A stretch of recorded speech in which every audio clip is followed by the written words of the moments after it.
you were making a large platter, but then you have to take the slip troughs off. And so, you know, I recommend just kind of using, I have mostly this size bag because I think that's a good size to start with.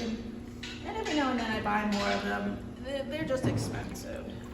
They're just expensive. And I'm sure there's other places that manufacture them now. And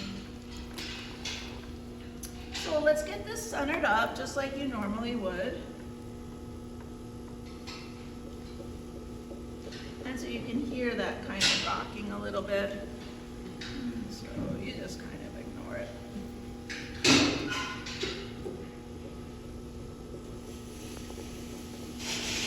And so I have to push it in, bring it down, and push it in. Okay. So I'm centered now for this piece of clay, but I want to start walking it out now, just like how I demonstrated with my little spoon rest. So I'm going to go ahead, I'm going to slow it down just a tiny bit, and I'm going to use my fist to push down and bring it out towards me nice and slow. And then I'm going to push in so I'm not creating a doorknob. And I'm going to push down, and I'm going to bring it out nice and slow, and I'm going to push in so I'm not creating a doorknob.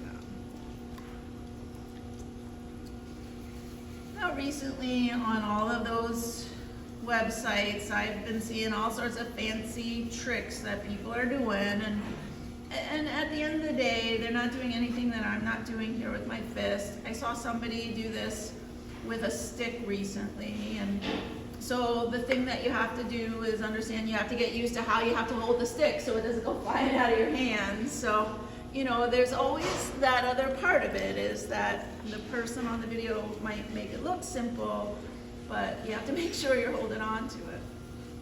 Okay.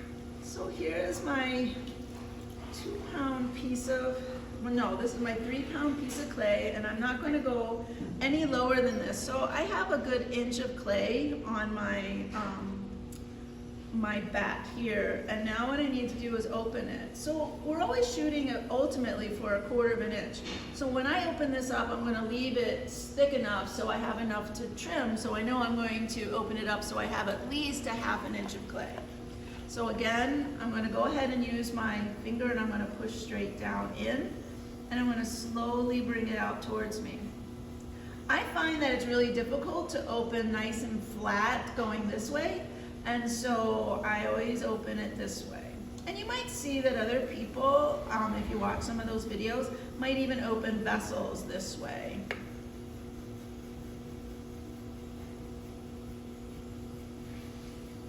Especially larger vessels. I know I do it this way as well. And it's just because you have a greater ability to pull towards you than to push away. Little bowls that we mostly do, you know, just regular tableware. So the next thing that becomes a challenge is that you want to have your plate nice and even and somewhat flat. Now there's a couple of theories, and you know, and I've looked at a lot of different people's plates, and some people like to have this very slight arch in the middle of their plate because then they say it directs the gravy outside. I don't know that I agree with it. And then some people like to have a little texture or like a little movement on the inside of the plate. That can be nice, you know, but you don't want it sharp. The thing that I know is that I want to have then my little plate nice and compressed so that I don't get S-cracks. And that's where most people have the biggest problems, is in making a plate, especially, you know, I would call this a luncheon size plate, is that they don't compress enough. And so by using that D-rib, that just is going to be super helpful to, you know, make it even, and then also making sure that you compress it out.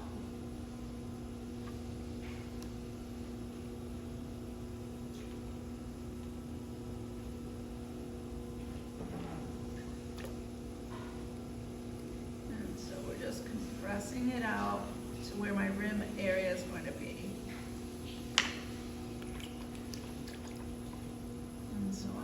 ahead one more time. I'm actually going to start out here and go to the inside this time.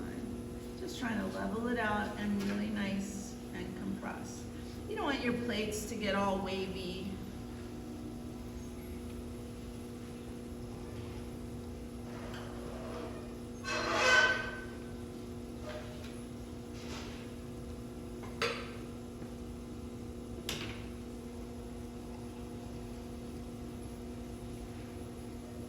So just give yourself that time to really compress. And it's the same technique that, you know, that we've always learned to do with our bowl forms.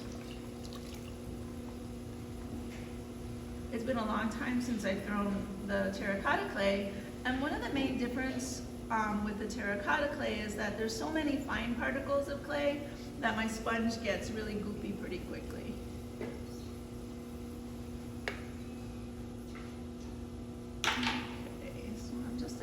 There. I'm just going to clean this up a little bit.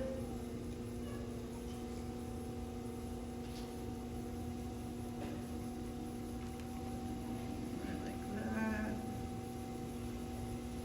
I can always go back in and work my spiral.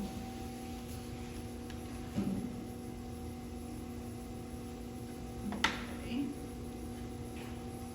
And so now I'm going to go ahead and pull up my little rims.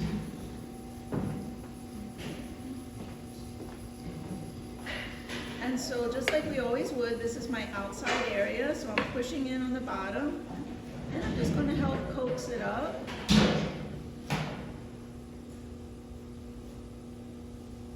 And I like to make the rims. You know, that's something that for me that's always been kind of fun about a handmade plate, is to play around with this area here. It provides a great place to do some decorative elements, carving, engobe.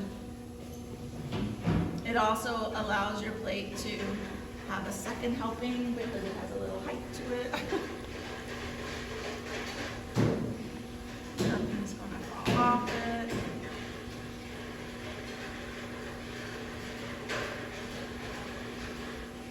But in the world of ceramics, there's several potters that I think of.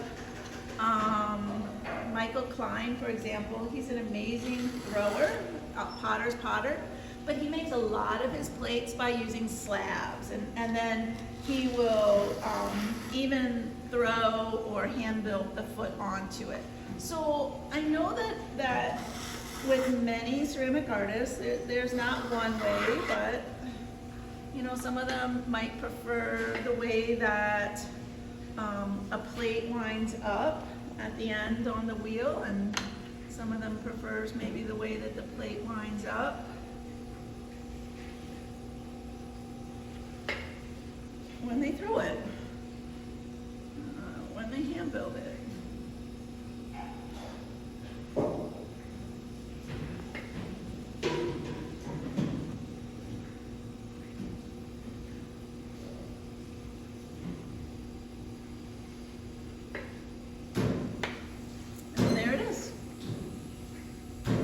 And so I'm going to go ahead and cut it now, but most likely I'll have to put it back on the wheel to recut it.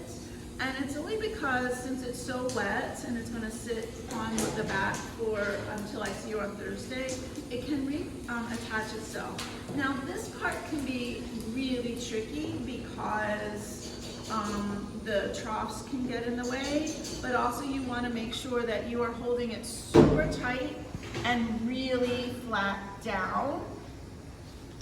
And my cheat method, if you will, is one of the few times that I'll turn the wheel on slightly and pull it towards me. And it's because you really have to concentrate on holding that wire out nice and taut, or otherwise it'll spring up and you'll cut your piece off in the middle. And there it is. And sometimes these can stick a little bit, and it's just because they create a suction because of the water and because of the little clay. And so if you use the back side of your bevel tool, it helps to pry them up.